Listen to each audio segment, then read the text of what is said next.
Welcome to only IAS. स्वागत है आप सभी लोगों का current affairs revision for prelims 2021 में। ज्योग्राफी के करंट अफेयर्स के रिवीजन का ये हमारा 10वां लेक्चर है।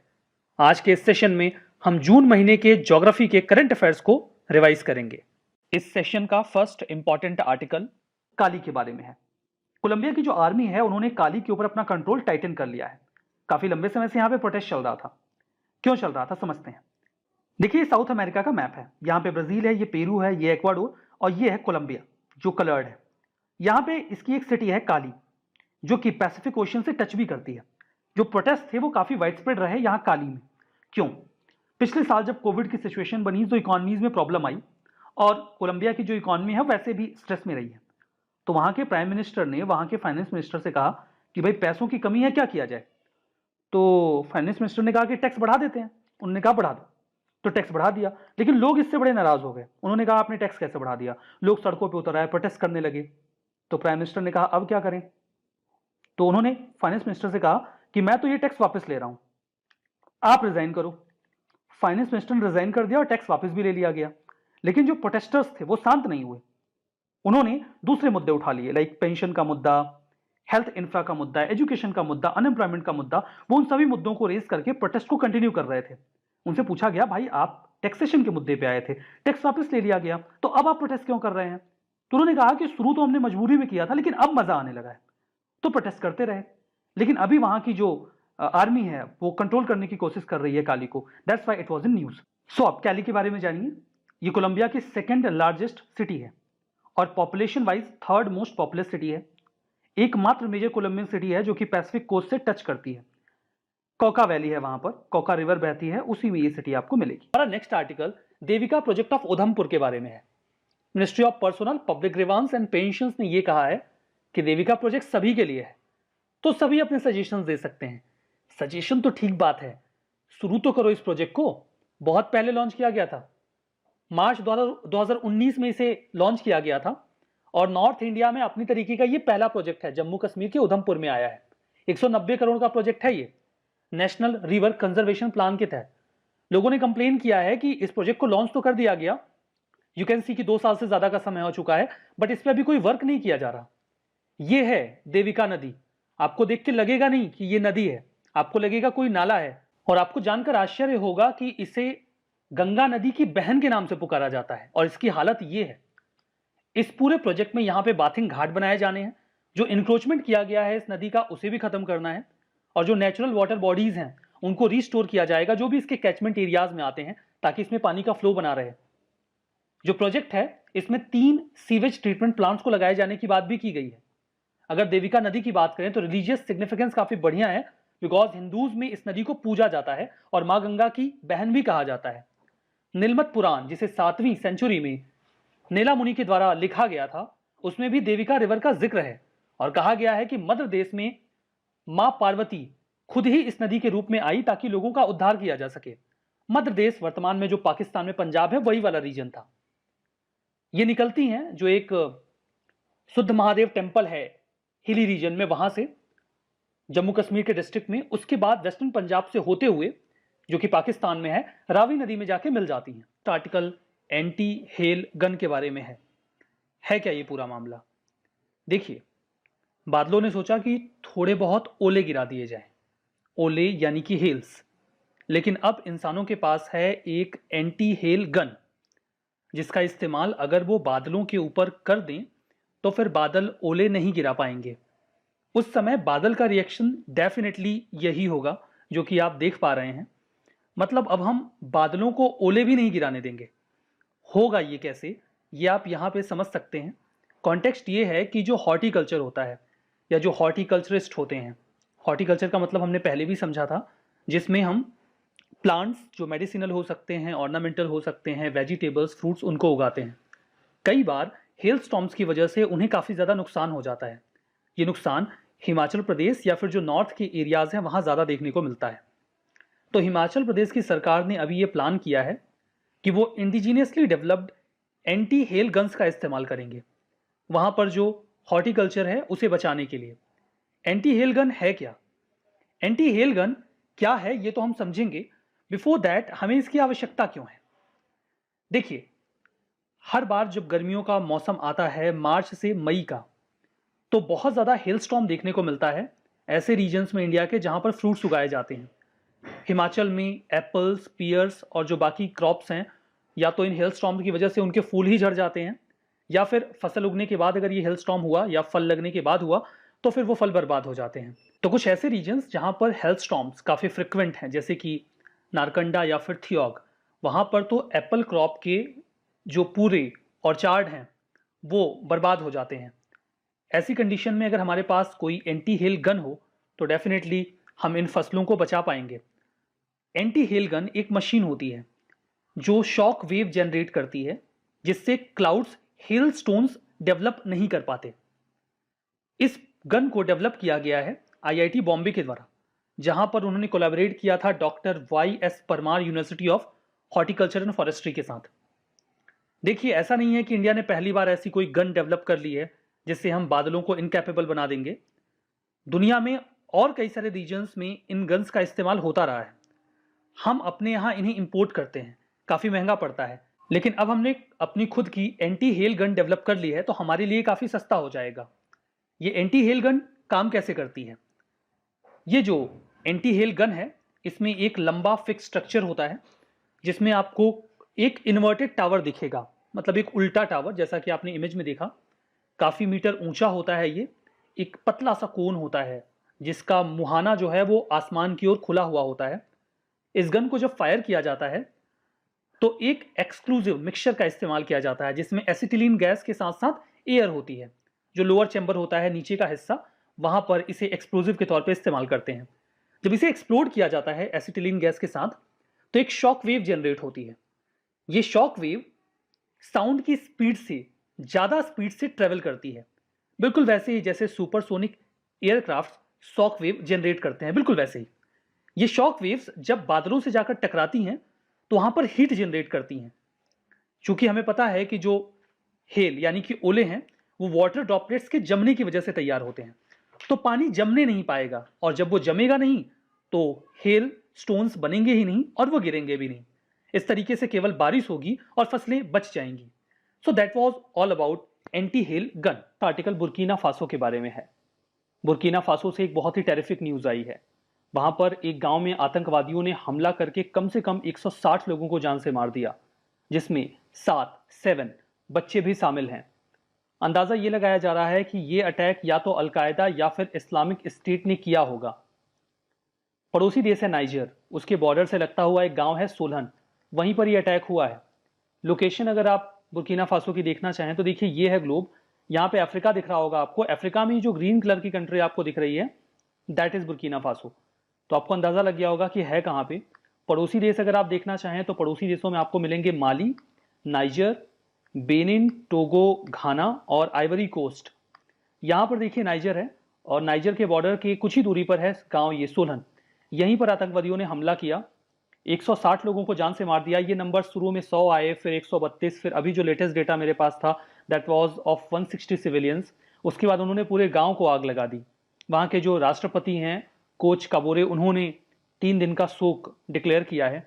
यूनाइटेड नेशंस के सेक्रेटरी जनरल एंटोनियो गुटेरेस ने इस पूरे अटैक को कंडेम किया है, क्योंकि वहां पर उन्होंने पॉइंट आउट किया कि 7 बच्चों ने भी अपनी जान गंवाई है। That was a kind of heinous attack. उन्होंने ये भी कहा कि अब समय आ चुका है कि इंटरनेशनल कम्युनिटी एक साथ आए, वहां की गवर्नमेंट को इस तरीके से एम्पावर किया जाए कि वो एक्सट्रीमिज्म को पूरी तरीके से जड़ से खत्म कर सकें। देखिए, 2015 के बाद ये डेडलीस्ट अटैक है। आपको जानकर सरप्राइज होगा कि 2015 के पहले बुर्किना फासो में जो टेररिस्ट एक्टिविटीज थी वो नहीं थी। वहां पर एक प्रेसिडेंट हुआ करते थे, ब्लाइसे कंपाओरे। ये वहां पर 27 सालों से प्रेसिडेंट थे, 1987 से ही, और संविधान में संशोधन करके 2014 के आसपास और लंबे समय तक प्रेसिडेंट बने रहना चाहते थे। लोगों ने इनका विरोध किया। इनके ऊपर आरोप यह लगता है कि इन्होंने नाइजर में एक समूह के साथ साठगांठ कर ली जिसका संबंध अलकायदा से था, जिसमें उनसे यह कहा गया कि वो बुर्किना फासो का इस्तेमाल कर सकते हैं इलीगल एक्टिविटीज के लिए, इलीगल ट्रेड के लिए। हालांकि उन्होंने उनसे यह कहा था कि आप अटैक मत करिएगा हमारे देश पर। ऐसा होता है क्या कि अगर आप किसी आतंकवादी संगठन को अपने देश में इन्वाइट करते हैं और वो अटैक नहीं करेगा? फर्दर इन्होंने जो फ्रेंच फोर्सेस थी और यूएन पीस कीपिंग फोर्सेस थी उनको भी इन्वाइट कर दिया। हालांकि वहां पर एक कू हुआ या फिर लोगों ने प्रोटेस्ट करके इनको फोर्स किया कि रिजाइन कर दें। इन्होंने रिजाइन तो कर दिया और 2015 के बाद से वहां पर नई सरकार बनी, लेकिन उसके बाद से ही इंस्टेबिलिटी बनी हुई है। मतलब ये आदमी जिसने वहां पर 27 सालों तक रूल किया, उसने जाते जाते उस देश को आग में ढकेल दिया। उसके बाद से बुर्किना फासो में लगातार टेरर अटैक्स होते रहे हैं। अभी कुछ हफ्ते पहले न्यूज आई थी कि उन्होंने 5 बच्चों को पकड़ के उनके हाथ काट दिए थे आतंकवादियों ने। तो मतलब काफी बुरी स्थिति है वहां पर right now. Definitely international community को एक साथ आना चाहिए। बुर्किना फासो के बारे में कुछ बेसिक बातें अगर आप जानना चाहें तो वेस्टर्न अफ्रीका की कंट्री है, लैंड लॉक्ड है। बॉर्डरिंग कंट्रीज मैंने आपको बता ही दी हैं, Mali, Niger, Benin, Togo, Ghana और Cote d'Ivoire. Low income Sahelian country है, मतलब सहारा के नीचे का जो रीजन है साहेल वाला, वहां पर ये कंट्री है। इकोनॉमी का मेन सोर्स एग्रीकल्चर है, 80% लोग वहीं पर एम्प्लॉयड हैं। एक एक्सटेंसिव प्लेटू है कंट्री में, सवाना का रीजन है, तो फिर नॉर्थ में आपको ग्रासलैंड मिलेंगे कंट्री के, और साउथ में कुछ जंगल भी मिलेंगे। हमारा नेक्स्ट आर्टिकल लामू पोर्ट के बारे में है। Lamu port first of all India में नहीं है, it is in Kenya. But अगर कोई स्ट्रेटेजिक डेवलपमेंट हो रहा है तो हमें जानकारी होनी चाहिए। कीनिया ने अभी अपना नया मेगा इंफ्रा प्रोजेक्ट जो है वो लॉन्च कर दिया है। ये उनकी एक एम्बिशियस ट्रांसपोर्ट कॉरिडोर का पार्ट है, जिसमें वो लामू जो उनका पोर्ट है उसे साउथ सूडान और इथियोपिया से जोड़ रहे हैं। देखिए ये है कीनिया, और कीनिया में यहां पर है लामू। इसके नीचे देखिए इनका एक और पोर्ट है, काफी इंपॉर्टेंट है, दैट इज मोम्बासा। अगर ये लामू पोर्ट बन जाएगा तो मोम्बासा के बाद ये दूसरा सबसे बड़ा पोर्ट होगा कीनिया का। तो वो यहां से लामू पोर्ट से साउथ सूडान और इथियोपिया को कनेक्ट करने का प्लान कर रहे हैं। अब यहां पे जो इंपॉर्टेंट बात है वो ये है कि इस पोर्ट को डेवलप किया जा रहा है एक चाइनीज कंपनी के द्वारा, जिसका नाम है, यहां पर देखिए मेंशन है, that is China communication construction company. वो इस पे काम कर रहे हैं। $23 बिलियन का ये पूरा प्रोजेक्ट है, जो कि लैपसेट का पार्ट है, that is Lamu port south Ethiopia transport corridor. ठीक है। नेक्स्ट आर्टिकल लाइनेट होम आइलैंड के बारे में है। डेनमार्क अभी एक आर्टिफिशियल आइलैंड बना रहा है कोपेनहेगन से थोड़ी दूर पर, बाल्टिक सी में। डेनमार्क की लोकेशन देखिए, यह है यूरोप का पूरा मैप और यहां पर है डेनमार्क। बड़ा मैप यहां पर अवेलेबल है, यह है कोपेनहेगन। ठीक है। और यहां पर समंदर में वो एक आर्टिफिशियल आइलैंड बनाने की तैयारी कर रहे हैं। 275 हेक्टेयर का प्रोजेक्ट होगा ये पूरा, 35,000 लोगों को बसाने की तैयारी की जा रही है। कोपेनहेगन में जो भी कंस्ट्रक्शन प्रोजेक्ट्स में कंस्ट्रक्शन मटेरियल निकल के आ रहा है आसपास के रीजन में, मिट्टी वगैरह, उसी का इस्तेमाल इस आर्टिफिशियल आइलैंड को बनाने के लिए किया जाएगा। तो ठीक है, बनाने के लिए किया जा रहा है, एक आर्टिफिशियल आइलैंड बना रहा है डेनमार्क, तो आपको क्या दिक्कत हो रही है? नहीं, मुझे दिक्कत है। और जो दिक्कत है वो कुछ महत्वपूर्ण बातों पर है। लाइक जब ट्रांसपोर्टेशन किया जाएगा इस आर्टिफिशियल आइलैंड को बनाने के लिए, तो बहुत बड़ी संख्या में व्हीकल्स का इस्तेमाल किया जाएगा। लगभग 350 लॉरी की जर्नी होगी पर डे की। इससे काफ़ी ज़्यादा पोल्यूशन फैलेगा उस पूरे एरिया में। फर्दर सेडिमेंट अगर आप समंदर में डाल रहे हैं तो वाटर की क्वालिटी खराब होगी और बाल्टिक सी का एनवायरमेंट इकोसिस्टम बुरी तरीके से प्रभावित होगा। इसी बात को आधार बनाकर कई सारे इन्वायरमेंटल ग्रुप्स ने यूरोपियन कोर्ट ऑफ जस्टिस में केस भी दर्ज करवाया है। हमारा next article Sardar Sarovar dam के बारे में है। अभी यही कहा गया कि सरदार सरोवर नर्मदा डैम ने खूब सारा पानी दिया इरिगेशन के लिए, दैट्स वाई ये कॉन्टेक्स्ट निकल के आया। खैर वो मुद्दा इंपॉर्टेंट नहीं है कितना पानी दिया, सरदार सरोवर डैम इंपॉर्टेंट है। सरदार सरोवर डैम या फिर सरदार सरोवर प्रोजेक्ट ये ग्रेविटी डैम है, जिसे नर्मदा नदी के ऊपर बनाया गया है गुजरात के नर्मदा डिस्ट्रिक्ट में। ग्रेविटी डैम कैसा डैम होता है? ग्रेविटी डैम एक ऐसा डैम होता है जिसका खुद का भार इतना ज्यादा होता है कि वो पानी के फ्लो को कंट्रोल कर सकता है। वो अपने जॉइंट्स के ऊपर डिपेंडेंट नहीं होता। मतलब इसमें बहुत बड़ी मात्रा में कंक्रीट का इस्तेमाल किया जाता है ग्रेविटी डैम्स में। अगर आप कंक्रीट के वॉल्यूम की बात करें तो ये दूसरा सबसे बड़ा डैम है भारत का, और अगर ऊंचाई की बात करें तो तीसरा सबसे बड़ा है। ठीक है। सरदार सरोवर प्रोजेक्ट जिसमें बहुत बड़ी संख्या में इरिगेशन और हाइड्रो इलेक्ट्रिक मल्टीपर्पज डैम्स को बनाया गया, इसकी शुरुआत 1979 में हुई थी, ताकि इरिगेशन की समस्या को सुलझाया जा सके और हाइड्रो इलेक्ट्रिसिटी को भी प्रोड्यूस किया जा सके। जिसमें यह कहा गया था कि जो भी बिजली बनाई जाएगी उसका 57% मध्य प्रदेश को, 27% महाराष्ट्र को और 16% गुजरात को दिया जाएगा। नर्मदा नदी की बात करें तो ये सबसे बड़ी वेस्ट फ्लोइंग नदी है पेनिनसुलर रीजन की। विंध्यन रीजन, इसके विंध्यन रेंज आपको नॉर्थ में मिलेगा और सतपुड़ा साउथ में। मैप में लोकेशन देखिए, ये जो ब्लू कलर की लाइन है ये है नर्मदा नदी, ये है विंध्या रेंज और ये है सतपुड़ा। इनके बीच से होकर ये गुजरती है। ठीक है। ओरिजिन होता है इसका मैकाल रेंज से अमरकंटक में, मध्य प्रदेश में। ये मध्य प्रदेश के बड़े हिस्से को ड्रेन करता है। इसके अलावा महाराष्ट्र, गुजरात के भी कुछ हिस्सों को ये ड्रेन करता है, पानी देता है। मध्य प्रदेश में जबलपुर के नज़दीक यहाँ पर ये धुआंधार फाल क्रिएट करता है, जो कि सीनिक ब्यूटी के लिए जाना जाता है। कई सारे आइलैंड्स वैसे तो नदी के एस्चुरियन रीजन में आपको मिलेंगे, लेकिन इसमें सबसे बड़ा एलियाबेट है, जो कि सबसे बड़ा है। मेजर ट्रिब्यूटरीज की बात करें तो नाम हिरान और सांग बरना और कुलार का लिया जाता है। इसके ऊपर जो बड़े हाइड्रो पावर प्रोजेक्ट्स हैं दोज आर इंदिरा सागर और सरदार सरोवर। ठीक है, हमारा नेक्स्ट आर्टिकल अद्दू अटॉल के बारे में है। मालदीव्स का है ये। कॉन्टेक्स्ट ये है कि मालदीव्स के प्रेसिडेंट इब्राहिम मोहम्मद सोली ने ये बोला कि अभी उनका ऐसा कोई प्लान नहीं है कि वो यहां पर इंडियन कॉन्सुलेट बनाए। अब देखिए ये मालदीव्स है, मालदीव्स के सदर्न टिप पर आपको यहां पर अद्दू अटॉल दिखेगा। ठीक है, अटॉल क्या होता है? अटॉल एक रिंग शेप्ड कोरल रीफ होता है जो आइलैंड के फॉर्म में एग्जिस्टेंस में आता है। अद्दू अटॉल कुछ ऐसा है, बिल्कुल सदर्न टिप पर है ये। दो आइलैंड्स जो हैं इनके, इसमें एक तो या दो अटॉल कह लीजिए, एक तो अद्दू अटॉल हो गया और दूसरा हो गया फुआह मुला। ये दोनों मिलाकर मालदीव्स को सदर्न हेमिस्फीयर में लेके जाते हैं, मतलब ये इक्वेटर के नीचे आ जाते हैं। ठीक है, जो अद्दू अटॉल है इसे सीनू अटॉल के नाम से भी पुकारा जाता है। मालदीव्स के सदर्न मोस्ट टिप पर आपको मिलेगा। इसकी लोकेशन इंडियन ओशन में काफ़ी स्ट्रेटजिक है। इसके अलावा ये सेकंड लार्जेस्ट सिटी भी है जहां पर 30,000 लोग रहते हैं। वैसे तो वहां की जो गवर्नमेंट है वो इसके फेवर में है कि यहां पर एक काउंसुलेट इंडिया बनाए, लेकिन अपोजिशन पार्टीज लगातार इसका विरोध करते रहे हैं। वो नहीं चाहते कि इंडिया का इंगेजमेंट मालदीव्स में ज़्यादा हो। ठीक, हमारा next article Dagmara hydro electric project के बारे में है। एक एमओयू साइन किया गया है एनएचपीसी लिमिटेड और बिहार के state hydro electric power corporation के बीच में डगमारा हाइड्रो इलेक्ट्रिक प्रोजेक्ट के ऊपर। यह पूरा प्रोजेक्ट कोसी नदी के ऊपर बनाया जाएगा सुपौल डिस्ट्रिक्ट में। कोसी नदी देखिए, ये गंगा नदी जा रही है और यहां से देखिए तिब्बत से आ रही है एक नदी, ये है कोसी, जो कि बिहार में है। आपने अक्सर सौरव ऑफ बिहार के रूप में कोसी का नाम जरूर से सुना होगा। जो प्रोजेक्ट है वो डगमारा कोसी नदी के किनारे एक गांव है, वहीं पर बनाया जा रहा है, तो उसी गांव के नाम पर इसे नाम दे दिया गया है। ये run of the river scheme है। Run of the river scheme का मतलब ये होता है कि यहां पर बिजली को बनाने के लिए कोई डैम बनाकर बहुत ज्यादा पानी इकट्ठा करके तब उससे बिजली नहीं बनाई जाती। रेदर जो नेचुरल फ्लो होता है पानी का, उसी का इस्तेमाल किया जाता है। लाइक ये पानी नीचे आ रहा है, ये फ्लो होके नीचे आएगा, लेकिन यहां पर एक बराज बना दिया जाएगा और पानी को डाइवर्ट कर देंगे, और जो नेचुरल फ्लो है उसी का इस्तेमाल करेंगे, जो ढलान है उसी का इस्तेमाल करके पानी स्पीड से नीचे आएगा और यहां पे छोटे टरबाइंस को घुमाकर बिजली बनाई जाएगी। इसे run of the flow project कहा जाता है।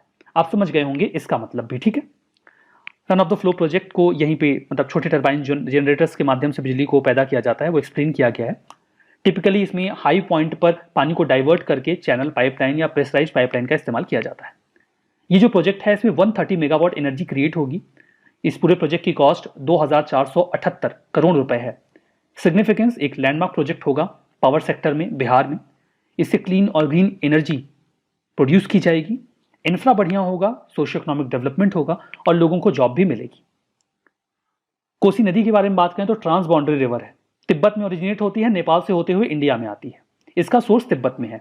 इसकी कुछ ट्रिब्यूटरीज हैं, 2000 संकोसी, अरुण और तामुर। अनस्टेबल नेचर की है, कोर्स अक्सर बदलती रहती है, इसीलिए बिहार में फ्लड लाती है।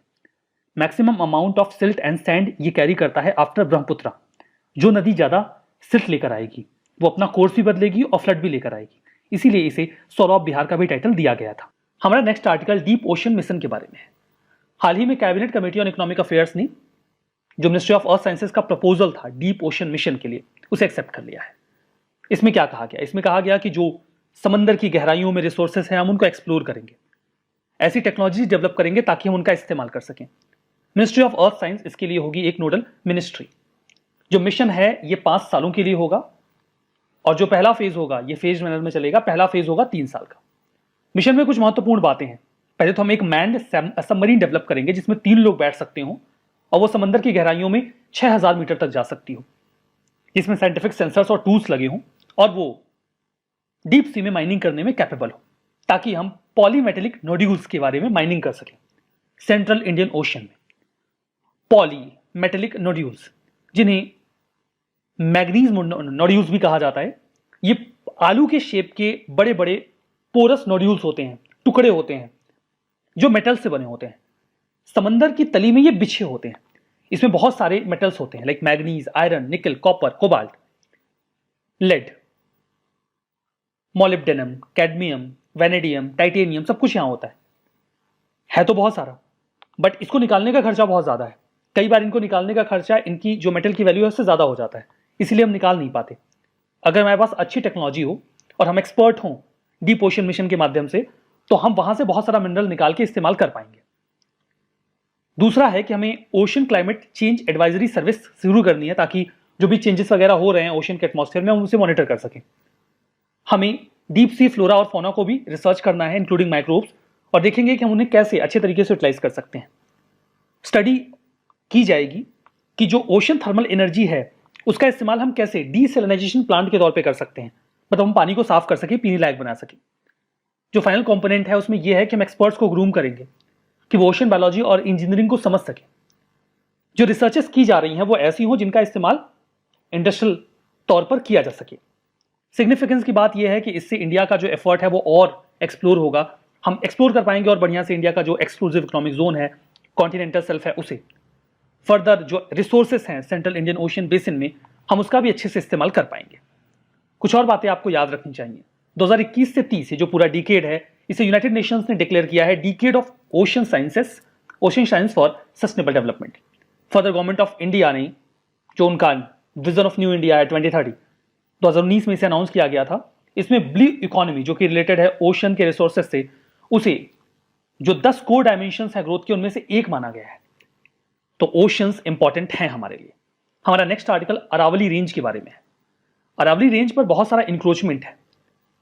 कुछ समय पहले सुप्रीम कोर्ट ने हरियाणा की सरकार से कहा था कि इस इंक्रोचमेंट को खत्म किया जाए, जो भी लोग हैं उन्हें वहां से हटा दिया जाए।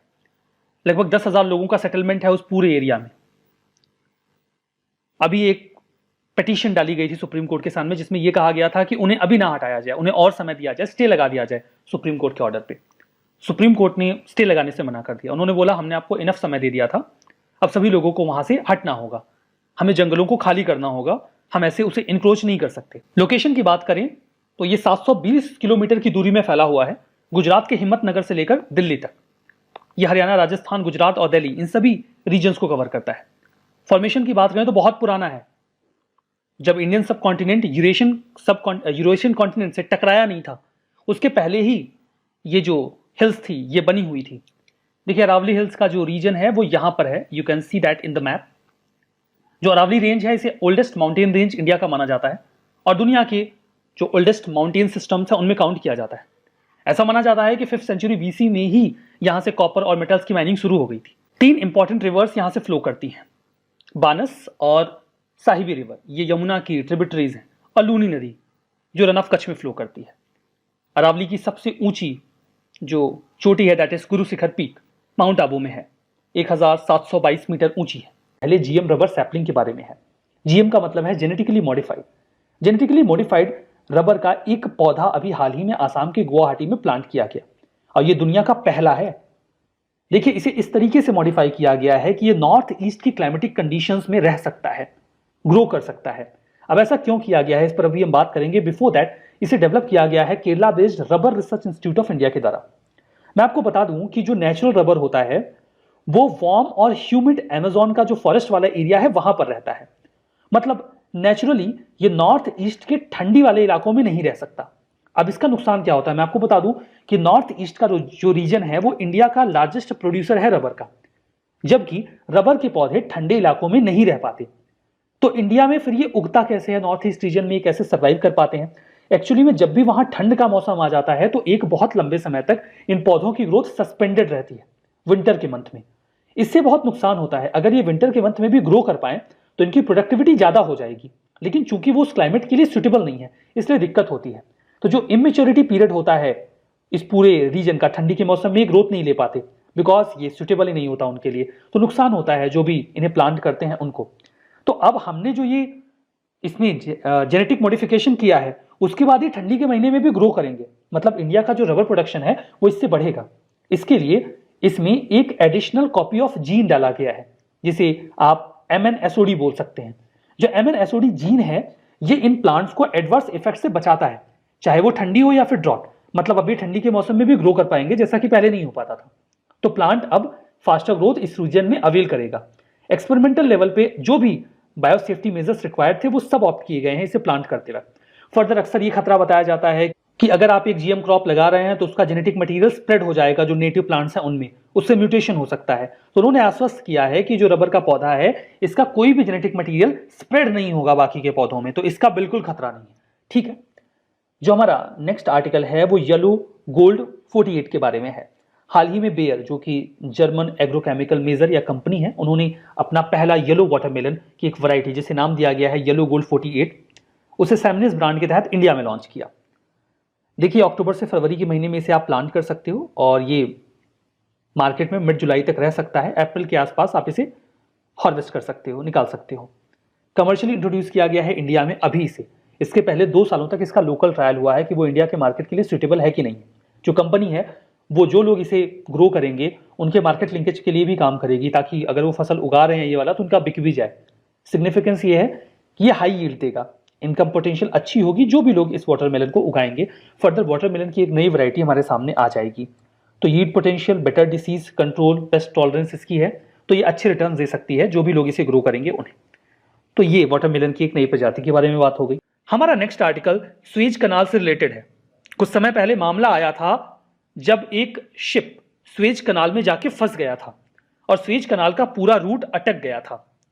क्योंकि इससे स्वेज कनाल की जो अथॉरिटी है, ओवरऑल जो इजिप्ट है, उसको काफी ज्यादा नुकसान हुआ, उनका रेवेन्यू काफी कट हो गया जब तक ये पूरा मामला उलझा रहा। तो स्वेज कनाल अथॉरिटी ने, जो एवर गिवन शिप का नाम था, वेसल का नाम था, उसके ओनर हैं और उनके जो इंश्योरर हैं, उनसे $916 मिलियन का कंपनसेशन मांगा था। हमें जो नुकसान हुआ है आप उसकी भरपाई करिए। हालांकि वो इस कंपनसेशन को देने को तैयार नहीं थे और यह मामला कोर्ट के पास गया। अभी स्वेज कनाल अथॉरिटी ने खुद ही इस कंपनसेशन को कम करके $550 मिलियन कर दिया है और उनके शिप को अभी तक डिटेन करके रखा गया है। मतलब आप ये कंपनसेशन पे करेंगे तब हम आपका शिप देंगे। तो ये पूरा मामला चल रहा है स्वेज कनाल के बारे में। स्वेज कनाल देखिए, आप लोकेशन देखना चाहें तो ये है इजिप्ट और ये है इजिप्ट का सिनाई पेनिनसुला, यहां पर है जॉर्डन और ये है सीरिया, ये है इराक, यहां पर है Saudi Arabia and that is Israel. यहां सिनाई पेनिनसुला जो इजिप्ट का है और इजिप्ट का ये जो मेनलैंड वाला एरिया है, इसके बीच में यहां से निकलता है स्वेज कनाल, जो कि रेड सी को मेडिटेरेनियन सी से जोड़ता है। ठीक है, तो ये तो आपने पूरा लोकेशन समझा। स्वेज कनाल एक आर्टिफिशियल सी लेवल वाटरवे है जहां पर आप रेड सी से मेडिटेरेनियन सी में जा सकते हैं। ओवरऑल ये इंडियन ओशन को मेडिटेरेनियन यानी कि भूमध्य सागर से होते हुए अटलांटिक ओशन से जोड़ देता है। ये जो कनाल है ये अफ्रीकन कॉन्टिनेंट को एशिया से अलग भी करता है। इसे स्वेज कनाल कंपनी ने 1859 से 1869 के बीच में कंस्ट्रक्ट किया था। तब यह कंपनी फ्रेंच ओन थी, फ्रांस के द्वारा ओन की जाती थी। इसमें इजिप्ट के जो रूलर थे उनके भी स्टेक्स हुआ करते थे। ऑफिशियली इसे 1869 में 17 नवंबर को ओपन किया गया। कनाल को वर्तमान में ओन और मेंटेन किया जाता है स्वेज कनाल अथॉरिटी के द्वारा, जो कि इजिप्ट से बिलोंग करती है। इसके लिए एक कन्वेंशन हुआ था, नाम था कन्वेंशन ऑफ कॉन्स्टेंटिनोपल, जिसमें यह कहा गया था कि किसी भी स्थिति में इस कनाल को किसी भी देश के लिए बंद नहीं किया जाएगा। इवन इन वॉर टाइम, युद्ध भी हो रहा होगा तो जितने भी देश युद्ध में हैं वो फ्रीली इस कनाल का इस्तेमाल कर पाएंगे। ये नहीं कि एक पार्टी के लिए ओपन है और दूसरी पार्टी के लिए बंद कर दिया, ऐसा नहीं होगा। ये पीस टाइम और वॉर टाइम दोनों में ही हर देश के लिए उपलब्ध रहेगा, ओपन रहेगा। कुल मिलाकर इसे बंद नहीं किया जाएगा और ना ही किसी कंट्री को इससे जाने से रोका जाएगा। सिग्निफिकेंस यह है कि इसने यूरोप और वेस्टर्न पैसिफिक ओशन में, इंडियन ओशन के रीजन में जो भी देश हैं उन तक आने के रास्ते को बहुत कम कर दिया। यह दुनिया का बहुत ज्यादा इस्तेमाल किया जाने वाला शिपिंग लेन है। दुनिया का बाई वॉल्यूम जो ओवरऑल ट्रेड होता है उसका 12% इसी रूट से होता है, स्वेज कनाल से। देखिए, लोकेशन स्पेसिफिक क्वेश्चन यूपीएससी अक्सर पूछती है। 2014 के प्रीलिम्स में यूपीएससी ने यह क्वेश्चन पूछा था कि टर्की किन 2 वाटर बॉडीज के बीच में लोकेटेड है। You had options black sea and Caspian sea, black sea, Mediterranean sea, gulf of Suez, Mediterranean sea और गल्फ ऑफ अकाबा और डेड सी। आपको जवाब चुनना था। आपका सही जवाब था B, black sea and Mediterranean sea. तो लोकेशन स्पेसिफिक क्वेश्चंस को हैंडल करने के लिए जरूरी होगा कि आप डेली बेसिस पर एटलस देखते रहें। उम्मीदतन आप सभी लोगों ने अपने कमरे में मैप लगा रखा होगा, उसे घूमते टहलते देखते रहें। बिकॉज इमेजिनेशन से ही ऐसे क्वेश्चन सॉल्व होते हैं। और रात को सोने से पहले रिकमेंड किया जाता है कि आप 15-20 मिनट जो एटलस है उसे पलट कर देखकर तभी सोएं। अगर ये आदत में आ जाता है तो काफी आसानी हो जाती है मैप बेस्ड क्वेश्चंस को सॉल्व करने में। हमारा last article Saint Vincent and Grenadines के बारे में है। ये एक आइलैंड कंट्री है। अभी हमारी कैबिनेट ने एक एग्रीमेंट अप्रूव किया है इंडिया और इस आइलैंड कंट्री के बीच में इंफॉर्मेशन के एक्सचेंज को लेकर, किसके रेफरेंस में, टैक्सेस से रिलेटेड। लोकेशन देखिए, ये आपको कैरेबियन रीजन में मिलेगा, कैरेबियन सी में। इंडिया से लोकेशन देखना चाहते हैं तो ये है भारतवर्ष, और यहां से अगर आप जाएंगे पश्चिम की ओर तो अफ्रीका को क्रॉस करते हुए, अटलांटिक ओशन को क्रॉस करते हुए कैरेबियन सी के बिल्कुल ईस्टर्न पार्ट में यहां पर आपको मिलेगा ये आइलैंड देश, साउथ अफ्रीका के नॉर्थ में। ठीक है, तो ये एक कैरेबियन कंट्री है जो कि वेस्ट इंडीज का पार्ट है। वेस्ट इंडीज कई ग्रुप ऑफ आइलैंड से मिलकर बनता है जिसमें कई सारी कंट्रीज आती हैं। ये कैरेबियन सी के ईस्टर्न बॉर्डर पर है और अटलांटिक ओशन से जहां पर ये टच करता है बिल्कुल वहां पर मिलेगा। इस एग्रीमेंट में यह कहा गया है कि दोनों ही देश आपस में टैक्स रिलेटेड इंफॉर्मेशन को शेयर करेंगे। इवन जो फाइनेंशियल इंस्टीट्यूशंस हैं लाइक बैंक, उनकी इंफॉर्मेशन को भी एक दूसरे के बीच में शेयर किया जाएगा, जिससे लीगल और बेनिफिशियल ओनरशिप जो भी है उनके डेटाज एक दूसरे के पास आ जाएंगे। तो अगर कोई यहाँ का इंडिविजुअल है, वहां पर अपने पैसे जमा कर रहा है, डिपॉजिट कर रहा है, वहां का यहाँ कर रहा है, तो जानकारी मिल जाएगी दोनों देशों को। आर्टिकल ब्लैक सी के बारे में है। अभी हाल ही में रशिया ने आरोप लगाया है कि एक ब्रिटिश वॉरशिप उनके टेरिटोरियल वाटर्स के इलाके में आ गया, ब्लैक सी के रीजन में। हालांकि ब्रिटेन और बाकी की दुनिया ये मानती है कि ये जो पूरा रीजन है वो यूक्रेन से बिलोंग करता है। तो इस बात को लेकर अभी विवाद रहा और इसी बीच ब्लैक सी न्यूज़ में आया। तो जानते हैं ब्लैक सी के बारे में। फर्स्ट ऑफ ऑल लोकेशन देखिए इसकी, ये है मेडिटेरेनियन सी और इसके नॉर्थ में आपको मिलेगा ब्लैक सी। ब्लैक सी के आसपास 6 देश हैं जो इसके साथ बॉर्डर करते हैं। उन देशों के नाम आप देख लीजिए यहाँ पर। एक बहुत बड़ा बॉर्डर आपको टर्की का मिलेगा, देन जॉर्जिया, उसके बाद रशिया, चौथा यूक्रेन, पांचवा रोमानिया और छठा बल्गारिया। तो ये तो आसपास के देश हैं।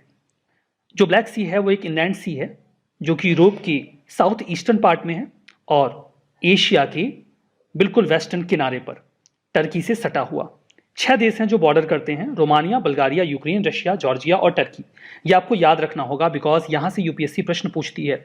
यूपीएससी इंटरेस्टेड रहती है कि कौन सी वाटर बॉडी के किनारे कौन कौन से देश हैं। अगर आप कोई अच्छा सा कोड बना सकते हैं जिससे कि इसे याद करना आसान हो तो ज़रूर से कमेंट बॉक्स में मेंशन करिएगा ताकि आपके बाकी के दोस्त भी उसकी मदद से इसे याद कर सकें। वैसे जो लोग मुखर्जी नगर में रहते हैं दिल्ली में, उन्हें पता होगा कि क्लोजेस्ट मेट्रो स्टेशन है जीटीबी नगर, गुरु तेग बहादुर नगर ना। तो जी से हो गया जॉर्जिया, टी से टर्की और बी से बल्गारिया। तो ये 3 तो हो गए। बाकी ये जो बचे इनको आप RUR रूर बना सकते हैं। R से रोमानिया, U से यूक्रेन और R से रशिया। वैसे ये बहुत अच्छा कोड तो नहीं है, अगर आप कुछ और बढ़िया बना सकते हैं तो बना के कमेंट बॉक्स में मेंशन कर दीजिएगा। देखिए पॉन्टिक, कॉकेकस और क्रीमियन माउंटेन्स इसके चारों ओर हैं। पॉन्टिक साउथ में, कॉकेकस ईस्ट में और क्रीमियन माउंटेन नॉर्थ में। पॉन्टिक आपको टर्की के नदर्न पार्ट में मिलेगा, कॉकेकस यूरोप में और क्रीमियन माउंटेन जो अभी रशिया के पास है, यूक्रेन का रीजन, वहां पर। इसके अलावा स्टेट ऑफ डार्डेनल्स और बॉस्फोरस, फर्दर मरमरा सी एक ट्रांजिशनल जोन क्रिएट करते हैं मेडिटेरेनियन सी और ब्लैक सी के बीच में। आप इसे मैप में देख सकते हैं। ये है स्टेट ऑफ डार्डेनल्स, ये है सी ऑफ मरमरा और ये है स्टेट ऑफ बॉस्फोरस। ये 3 लोकेशंस हैं, रेड से मार्क कर रहा हूं। ये एक ट्रांजिशन जोन की तरफ वर्क करते हैं ब्लैक सी और मेडिटेरेनियन सी के बीच में। फर्दर सी ऑफ अजोव आपको मिलेगा नॉर्थ में। सी ऑफ अजोव के साथ स्टेट ऑफ कर्च है जो इसे जोड़ता है। Strait of Kerch sea of Azov को ब्लैक सी के साथ जोड़ देता है। ये लोकेशंस आपने देख ली। ब्लैक सी के पानी में ऑक्सीजन की कमी है। फर्दर एक स्पेसिफिक फीचर यहाँ पे पाया जाता है, it is a kind of meromictic basin. Meromictic basin होने का मतलब ये है कि कोई भी ऐसी वाटर बॉडी जहाँ पर पानी का फ्लो ऊपर से नीचे नहीं होता वेरियस लेयर्स के बीच में, लाइक ये एक वाटर बॉडी है तो यूजुअली 1 साल के बीच में जो ऊपर का पानी है वो नीचे आ जाएगा, नीचे का पानी ऊपर चला जाएगा, ये फ्लो बना रहता है। लेकिन ब्लैक सी में ये एक रेयर फिनोमेना है जो नहीं देखा जाता। ये भी इसकी एक स्पेसिफिकेशन है। ठीक है, आइए रेफरेंस क्वेश्चन देखते हैं। ब्लैक सी से नहीं बल्कि मेडिटेरेनियन सी से, जैसा कि यूपीएससी ने 2017 के प्रीलिम्स में पूछा था कि इनमें से कौन से देश हैं जो बॉर्डर करते हैं मेडिटेरेनियन सी को। ऑप्शंस में हैं जॉर्डन, इराक, लेबनान और सीरिया। आपको अपना सही जवाब बताना है। अगर आप गेस कर पा रहे हो, आपने कहीं पढ़ा हो तो आप जरूर से बताइए। वैसे जो सही जवाब है दैट इज सी, 3 और 4 बॉर्डर करते हैं, जॉर्डन और इराक बॉर्डर नहीं करते हैं। ये क्लियर हुआ? देखिए बिल्कुल ऐसा ही क्वेश्चन यूपीएससी ने 2015 में भी पूछा था। यहाँ पे ये पूछा गया था कि इनमें से कौन सा देश है जो बॉर्डर नहीं करता है, टच नहीं करता है। ठीक है, यहाँ पर आपके पास ऑप्शंस में थे सीरिया, जॉर्डन, लेबनान और इजराइल। सही जवाब है बी, जॉर्डन। जॉर्डन बॉर्डर नहीं करता, बाकी सीरिया, लेबनान और इजराइल करते हैं। बहुत सारे देश बॉर्डर करते हैं मेडिटेरेनियन सी को। अगर ऐसे क्वेश्चन वो मेडिटेरेनियन सी से पूछ रहे हैं तो डेफिनेटली वो ब्लैक सी से भी पूछ सकते हैं, वहां तो 6 ही हैं, यहाँ तो बहुत सारे हैं। यू मस्ट नो, यूजुअली जो ये मैगजीन है ये आईएचओ का डेटा ही फॉलो करती है। आईएचओ जो बोलता है कि जहां पर जो बाउंड्री है, जहां पर जो नाम है, वो वही फॉलो करते हैं। बट इस बार उन्होंने आईएचओ के पहले ही इसे रिकॉग्नाइज कर लिया है और वो उम्मीद करते हैं कि आईएचओ अब इसे एक्सेप्ट करे, इंटरनेशनल हाइड्रोग्राफिक ऑर्गेनाइजेशन। हालांकि एक बार बहुत पहले आईएचओ इसे एक्सेप्ट करके रिजेक्ट कर चुका है। देखते हैं अब आगे क्या होगा। देखिए ये जो नाम बदला गया है, इसे नेशनल ज्योग्राफिक सोसाइटी का जो इनिशिएटिव है दुनिया के ओशंस को कंजर्व करने का, उसी उद्देश्य से किया गया है।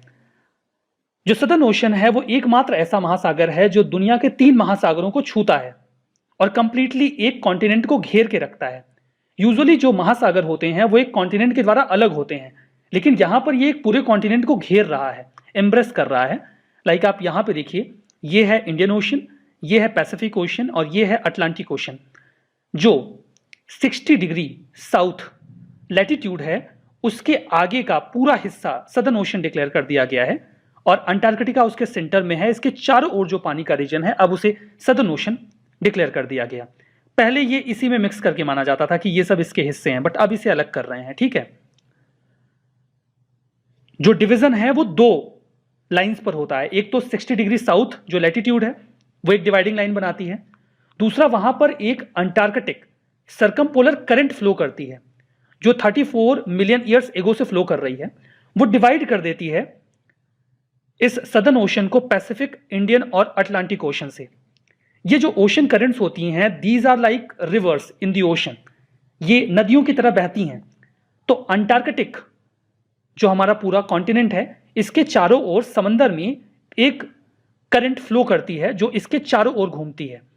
ये एक तरीके से बाकी के ओशनिक वाटर से इस पूरे रीजन को अलग कर देती है और इसी वजह से यहाँ का फ्लोरा, फौना बाकी के रीजन से काफी डिफरेंट हो जाता है। इसीलिए आवश्यकता महसूस हुई कि इसे अलग कैटेगराइज करते हैं। अच्छा, सब कुछ तो बढ़िया चल रहा था, फिर इनको क्यों चुल मची कि हम एक नया ओशन डिक्लेयर कर देते हैं, बहुत मजा आएगा, सबको बताएंगे कि 5 ओशंस हो गए। देखिए एक ऑब्जेक्टिव होता है, इसका ऑब्जेक्टिव ये है कि अगर हम एक ओशन डिक्लेयर कर देंगे तो लोगों का ध्यान उस ओर जाएगा, जो कि जा भी रहा है। सदर्न ओशन काफी तेजी से गर्म हो रहा है ग्लोबल वार्मिंग की वजह से, कंजर्वेशन एफर्ट्स करने हैं। फर्दर वहां पे कुछ स्पीसीज पाई जाती हैं लाइक क्रिल एंड पैटागोनियन टूथफिश, ये खत्म हो रहे हैं इंडस्ट्रियल फिशिंग की वजह से, इन्हें भी बचाने की जरूरत है। तो अगर हम इसे अलग से डिक्लेयर कर देंगे तो कंजर्वेशन एफर्ट्स तेज हो जाएंगे। जो आईएचओ है उसने सदर्न ओशन को एक बार एक डिस्टिंक्ट बॉडी के रूप में 1937 में रिकॉग्नाइज किया था, लेकिन बाद में इस नाम को रिपील कर दिया गया 1953 में। अब एक बार फिर से ये बॉडी एग्जिस्टेंस में बताई जा रही है या कैटेगराइज की जा रही है। US board on geographic names और national oceanic and atmospheric administration ने सदर्न ओशन को रिकॉग्नाइज कर रखा है। इंडियन हाइड्रोग्राफिक ऑर्गेनाइजेशन की बात करें तो इंटरगवर्नमेंटल ऑर्गेनाइजेशन है जो दुनिया भर में सीज, ओशियंस और नेविगेबल वाटर्स का सर्वे करता है, चार्ट तैयार करता है। 1921 में स्टैब्लिश किया गया था। ये चाहते हैं दुनिया भर में जो भी चार्ट्स एंड डॉक्यूमेंट्स हैं उनमें सिमिलरिटी हो, उसके लिए वर्कआउट करते हैं। ये सर्वे करके गाइडलाइंस वगैरह जारी करते हैं और चाहते हैं कि सभी लोग उस डेटा का इस्तेमाल अच्छे से कर पाएं। इंडिया भी आईएचओ का मेंबर है। देखिए ओशन के ऊपर यहाँ पे एक प्रश्न पूछा गया है, ऑल्दो इट्स अबाउट एसिडिफिकेशन। पूछा गया है कि एसिडिफिकेशन से क्या प्रॉब्लम हो सकती है। जो कैल्केरस फाइटोप्लैंक्टन्स हैं वो एडवर्सली अफेक्ट होंगे, उनकी growth and survival. Coral reefs का growth and survival adversely affect होगा। कुछ एनिमल्स जिनमें फाइटोप्लैंक्टोनिक लार्वा होता है उनका सर्वाइवल अफेक्ट होगा। क्लाउड सीडिंग और जो फॉर्मेशन ऑफ क्लाउड है वो अफेक्ट होगा। आपको बताना था, इसका जो सही जवाब है दैट इज डी। सभी करेक्ट हैं, सभी पर इसका बुरा प्रभाव पड़ेगा। रेफरेंस क्वेश्चन है, ऐसे प्रश्न पूछे जाते हैं, तैयार रहना चाहिए आपको। हमारा नेक्स्ट आर्टिकल बाइहेतन डैम के बारे में है। चाइना ने भी हाल ही में बाइहेतन हाइड्रो प्रोजेक्ट को ऑपरेशनलाइज किया। ये जो चाइना का साउथ वेस्टर्न प्रोविंस है, यूनान और सिचुआन, उसके बॉर्डर पर है। इसे जिंगशा नदी पर बनाया गया है जो कि यांगसे नदी का ही इनिशियल फेज का नाम है। देखिए ये तिब्बत के, यहां पर देखिए यांगसे नदी के बारे में बताऊं तो ये एशिया की सबसे लंबी नदी है और दुनिया की तीसरी सबसे लंबी नदी है। ये तिब्बत के नदर्न पार्ट में ओरिजिनेट होती है और ईस्टवर्ड फ्लो करते हुए ईस्ट चाइना सी में जाके मिल जाती है। यहां से ये ओरिजिनेट हो रही है तिब्बत में, और इनिशियली इसे जो नाम दिया जाता है दैट इज जिनसा यहां पर, और फिर जब ये आगे जाती है तो इसे नाम दे दिया जाता है यांगसे। तो नदी एक ही है, इनिशियल फेज में नाम कुछ और होता है और आगे यांगसे नाम इसे मिल जाता है और फिर ये ईस्ट चाइना सी में जाके मिल जाती है। ठीक है, ये हाइड्रो इलेक्ट्रिक ग्रेविटी डैम है। ग्रेविटी डैम ऐसे डैम्स होते हैं जिनमें बहुत ज्यादा कंक्रीट का इस्तेमाल किया जाता है। मींस इनका अपना खुद का वेट इतना होता है कि ये पानी के फ्लो को रोक सकते हैं। ये अपने सपोर्ट के ऊपर डिपेंडेंट नहीं होते, अपनी खुद की ग्रेविटी से पानी के फ्लो को रोक सकते हैं। तो आज के इस सेशन में बस इतना ही। Thank you very much.